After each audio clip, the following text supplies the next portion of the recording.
Sean bienvenidos a este nuevo video en el que tocaremos el tema de carcinogénesis. Pero antes de hablar de este tema, daremos una breve introducción sobre las determinaciones de contraer el cáncer. Y esto está determinado por interacciones complejas entre agentes carcinógenos y factores genéticos del propio individuo. Se ha visto que determinadas variables geográficas o determinantes como la edad pueden influir en el riesgo de desarrollar un tumor. ¿Cuáles pueden ser los orígenes del cáncer? El cáncer es de origen monoclonal y para que una célula normal cambie su fenotipo y se convierta en una célula neoplásica, deben ocurrir mutaciones genéticas en la misma. Dichas mutaciones genéticas ocasionan la modificación de productos que en condiciones normales codificarían el gen y finalmente a un cáncer. Ahora, con esta breve introducción, entraremos en lo que es la etiología del cáncer. Como ya sabemos, los agentes causantes del cáncer son carcinógenos. Es muy importante su identificación para poder aplicar medidas de prevención y detección precoz. La forma que tiene el cuerpo de procesar carcinógenos determina la susceptibilidad del individuo y el efecto que sobre él tenga cada carcinógeno, es decir, determinar el riesgo de carcinogénesis. A pesar de esto, ante una gran exposición a un carcinógeno, la capacidad de resistencia del individuo no podrá impedir que produzca la carcinogénesis. La base de la carcinogénesis es un daño genético, por lo que no debemos olvidar que se trata de una enfermedad genética. Podemos encontrar tres tipos de agentes causales que no siempre actúan de forma aislada, sino que también pueden actuar de forma conjunta, o mejor dicho, secuencialmente. Entre ellos están los productos químicos, energía radiante, agentes microbianos, donde destacan los virus. Ahora, ¿sabes lo que es la carcinogénesis química? Un carcinógeno es cualquier sustancia que incremente la probabilidad de padecer cáncer. Además, se trata de sustancias que pueden asimilarse por cualquier vía. Y generalmente es esta vía la que determina el tipo de tumor que se acaba desarrollando. Hace más de 200 años, en 1775, la doctora Percival Pope ya se intuyó la asociación entre el tipo de cáncer de piel que aparecía en los desollinadores en la zona del escroto, que no se limpiaba mucho en aquella época. Se relacionó este cáncer con la suma de la falta de higiene y las sustancias químicas del humo de las chimeneas. Más tarde se supo que las sustancias químicas responsables era el benzopireno, un hidrocarburo aromático. Se demostró en modelos animales. En función de la naturaleza química, las sustancias podemos diferenciarlas distintos tipos de carcinógenos. Ya pueden ser orgánicos, inorgánicos, fibras y hormonas. Además, existen dos tipos de agentes carcinógenos en función de su mecanismo de actuación: la acción directa y la acción indirecta. ¿Cuáles son los agentes de acción directa? Son aquellos que no requieren conversión metabólica para ser carcinógenos. En general, son por suerte carcinógenos débiles. Por ejemplo, un carcinógeno directo, muchos agentes antineoplásicos que a la larga pueden hacer algunos individuos desarrollen tumores. Esto ocurre, por ejemplo, con los agentes alquilantes, utilizados en leucemia, linfoma de no-Hodgkin o cáncer de ovario, entre otros. Es decir, pueden ser responsables de la aparición de segundas neoplasias. Ahora, ¿cuáles son los agentes de acción indirecta? Estos agentes carcinógenos son aquellos que requieren que el metabolismo lleve a cabo algún tipo de biotransformación o conversión metabólica que los activa, es decir, los que los convierte en lo que los llamamos carcinógeno final. Son más numerosos que los carcinógenos de acción directa. Los más frecuentes son los hidrocarburos tipo policíclicos, que derivan sobre todo de combustibles fósiles. Por ejemplo, el humo del tabaco tiene muchos hidrocarburos policíclicos que se liberan como efecto de la combustión, como benceno o pireno. Estos compuestos se unen al ADN y causan alteraciones. Están muy relacionados con el cáncer de pulmón. Con los carcinógenos indirectos ocurre que, como es preciso que el organismo los metabolice para que puedan actuar, no afectan a todos los individuos por igual. Cada individuo lo biotransformará en mayor o menor grado. ¿Alguna vez has escuchado hablar sobre las nitrosaminas? Bueno, si no las conoces, aquí te lo explicaremos. Se trata de agentes carcinógenos de acción indirecta, presentes sobre todo en la cocción de carnes y pescados a temperatura elevada.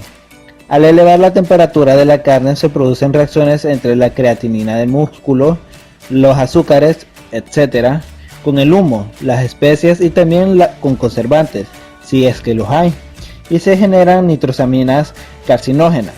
Estas tienen la capacidad de unirse al ADN y a las proteínas del organismo para modificarlas. Entran por la vía digestiva, por lo que son principalmente carcinógenos gastrointestinales. ¿Conoces las aminas aromáticas y colorantes azoicos? Estas son sustancias que se emplean en empresas de tinción de tejidos, por lo que son carcinógenos habituales en el tercer mundo y son responsables de enfermedades de exposición laboral. Son los trabajadores de estas fábricas los más expuestos a este carcinógeno.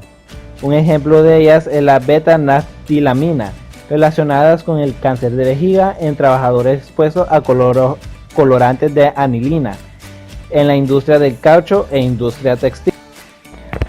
La variación genética. Este es un factor que puede desencadenar el cáncer. ¿Cómo? A través de la biotransformación de los carcinógenos es determinada por la capacidad individual para metabolizar los carcinógenos indirectos, que a su vez presentan una gran variación genética.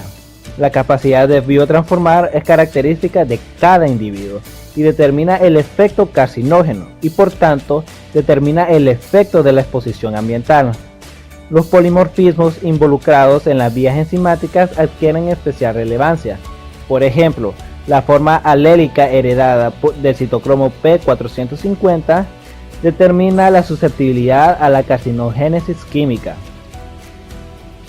La biotransformación es un proceso necesario en el organismo, ya que hace que ciertas sustancias sean menos tóxicas, la producción de metabolitos menos tóxicos, y favorece la excreción. Las diferentes reacciones de biotransformación se combinan para metabolizar una misma sustancia, combinación de reacciones de oxidación, reducción y conjugación. Los estudios epidemiológicos se intentan relacionar con un polimorfismo concreto con el riesgo elevado de una enfermedad. Por ejemplo, se relacionó un polimorfismo de N-acetiltransferasa con un tipo de cáncer. Los individuos que son acetiladores lentos se relacionan con un mayor riesgo de cáncer de vejiga. Otro agente de acción indirecta es la aflotoxina. La aflotoxina B1 es un carcinógeno químico relacionado con la hepatocarcinoma. El cáncer de hígado es más frecuente en algunas zonas de África en las que podemos encontrar un hongo, que es el Aspergillus, productor de la aflotoxina. Como podemos ver en las imágenes, el hepatocarcinoma, la superficie del hígado se encuentra llena de nódulos. La toxina es capaz de relacionarse con P53 y provocar alteraciones. En concreto, se relaciona con la toxina con unas alteraciones características, cambio de base en un codón concreto. La detección de la mutación permite identificar el agente causal. Ahora, ¿cuáles son los mecanismos de acción por los que actúan los carcinomas? La mayoría de los agentes carcinógenos son capaces de producir alteraciones del ADN directamente, ya que suelen presentar grupos electrófilos altamente reactivos. Estos grupos se unen al ADN, ARN y a las proteínas. Cuando reaccionan con los ácidos nucleicos, crean zonas de unión que alteran la secuencia, es decir, la mayoría de los agentes carcinógenos químicos, ya sean directos como indirectos, son mutagénicos. Los genes afectados son sobre todo los proto-oncógenes y genes supresores tumorales. Podemos encontrar muy frecuentemente alteraciones en miembros de la familia de RAS. También P53 se altera con frecuencia. ¿Cuáles son las fases de la carcinogénesis química? Debemos pensar en la carcinogénesis como un proceso que tiene lugar en varias etapas. En los modelos experimentales se han diferenciado las etapas de iniciación, en las que los carcinógenos actúan como iniciadores, y de promoción, en las que los carcinógenos actúan como promotores. Algunos carcinógenos solo tienen capacidad de ser iniciadores, mientras que otros solo promotores. También hay sustancias que pueden ser las dos cosas. Estas etapas son la iniciación, promoción, progresión y metástasis. Entonces, ¿cuál es la iniciación? La iniciación consiste en la inducción de alteraciones celulares irreversibles, o sea que no pueden ser reparadas. Suelen ser mutaciones del genoma de las células causadas por carcinógenos genotóxicos. El cáncer es una enfermedad genética. Es decir, la célula está normal hasta que actúa el carcinógeno de tipo químico. Obtenemos una célula iniciada o mutada. La iniciación no resulta letal para la célula, sino que persiste, es decir, se va acumulando en pequeñas dosis. Si actúan los carcinógenos promotores, se acaba desarrollando la neoplasia maligna. Se han desarrollado modelos animales de ratón para cáncer de piel mediante tratamiento de los animales carcinógenos. Gracias a estos modelos animales se ha visto que tras la iniciación, o sea la mutación, las células comienzan a presentar alteraciones. El proceso continúa después con la promoción, fase en la que se produce la proliferación exagerada. Durante la progresión, la masa tumoral comienza a invadir la membrana basal del tejido. La promoción. Los agentes carcinógenos químicos promotores actúan tras la mutación inicial. Los promotores aumentan la carcinogénesis de determinados productos químicos. Normalmente, los promotores tienen un efecto corto e irreversible, pero como las células ya están iniciadas, los efectos de los promotores son suficientes para que aumente la proliferación celular. En algunos casos, los promotores por sí mismos, si no actuasen sobre una célula ya iniciada, no serían carcinógenos. La célula se transforma con la actuación del promotor solamente. Los promotores actúan en el incremento de la proliferación celular y o la supresión apoptosis, pero por definición no alteran directamente la estructura del ADN. Básicamente, los promotores alteran la expresión de los genes mediante mecanismos epigenéticos. Por ejemplo, en células que se han iniciado por mutación de RAS, los agentes químicos promotores hacen que se produzca proliferación celular que conlleva a la expansión clonal de las células con mutaciones. Se generan lesiones premalignas que ya pueden ser hiperplasia del endometrio, papiloma escamoso, etc. Por ejemplo, pueden actuar como promotores ésteres de Forbol, hormonas, fármacos, fenoles, entre otros. Durante la progresión, el tumor aumenta de tamaño y adquiere nuevas mutaciones. Esto se debe a que como el material genético replica muy rápido, se producen más errores durante la replicación. Las células acaban adquiriendo la capacidad de invasión y de hacer metástasis. Ahora, ¿qué es la metástasis? La metástasis es cuando la célula adquiere la capacidad de salir fuera del tejido y migrar a otros órganos. La migración de las células tumorales y por ende la creación de nuevas masas tumorales en otras partes del organismo altera las capacidades vitales. El genoma cuenta, sin embargo, con mecanismos de defensa, de los cuales depende la normal replicación celular, la apoptosis o muerte celular programada. También está la proteína anticiclinas, que enlentecen el ciclo celular y dan tiempo a actuar a los mecanismos reparadores del genoma.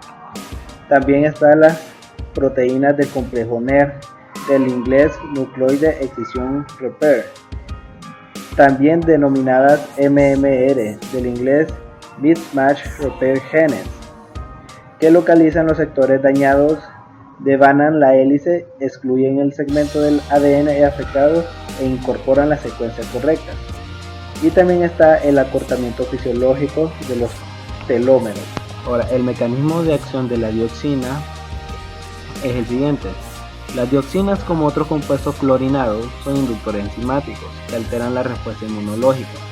Son disruptores endocrinos, afectan el metabolismo, son carcinógenos, mutagénicos y teratogénicos. El receptor AHR Se le ubica a nivel nuclear y se le relaciona con la expresión de los genes que codifican diferentes formas de citocromo P450. Sin embargo, cuando no hay ligando, el receptor se encuentra en el citoplasma, unido a un complejo proteico, la proteína HSP90 y a la inmunofilina relacionada con la proteína XAP2, también conocida como ARA9. Se sabe que la vida media del receptor es de 28 horas cuando no hay ligandos y de 3 horas cuando este se encuentra presente. En humanos se encuentra altamente expresado en la placenta, pulmón, corazón, hígado y páncreas, y en menor proporción en cerebro, riñón y músculo esquelético. Una vez el receptor AH es estimulado por ligandos correspondientes, la respuesta conduce a la modulación de la expresión de algunos genes, que principalmente codifican la formación de enzimas propias del metabolismo de los xenobióticos, dentro de las que se destaca la serie de citocromo P450, relacionadas con la fase 1 de la biotransformación y con enzimas de la fase 2. Igualmente, modula la expresión de los genes relacionados con la síntesis de la quinona oxirreductasa, del aldehído deshidrogenasa, citosólica, glucuronos, la transferasa y la glutatión transferasa. Otros ligandos del receptor AHR son proteínas que responden a bajos niveles de oxígeno y que participan en la regulación del ritmo circadiano. A pesar de que el receptor AHR es el sitio de acción más importante y estudiado de las dioxinas, es importante tener en cuenta que existen otros efectos adversos causados por estas, cuya explicación no se relaciona con estos receptores, que deberán ser estudiados con mayor profundidad. Se asocia la presencia de pancreatitis crónica y de carcinoma pancreático con la exposición crónica a compuestos fluorinados, dentro de los que se incluyen las dioxinas, mutagenicidad y alteraciones de desarrollo. La presentación de efectos relacionados con la formación y desarrollo de los órganos depende de la etapa de la gestación a la cual ocurrió la exposición, siendo crítica en todas las especies de mamíferos el primer tercio de la gestación. La exposición de madres en la fase embrionaria de la gestación conduce a la presentación de paladar hendido en los fetos de todas las especies, malformaciones en el tracto reproductivo de machos y hembras. La exposición a dioxinas durante la gestación induce en el feto alteraciones en formación de dentina, así como disminución en el crecimiento de los huesos largos y alteraciones en el proceso de la remodelación ósea y de la resistencia. Bueno, esperamos que este video haya sido de mucha utilidad y que te haya gustado. Muchas gracias por tu atención.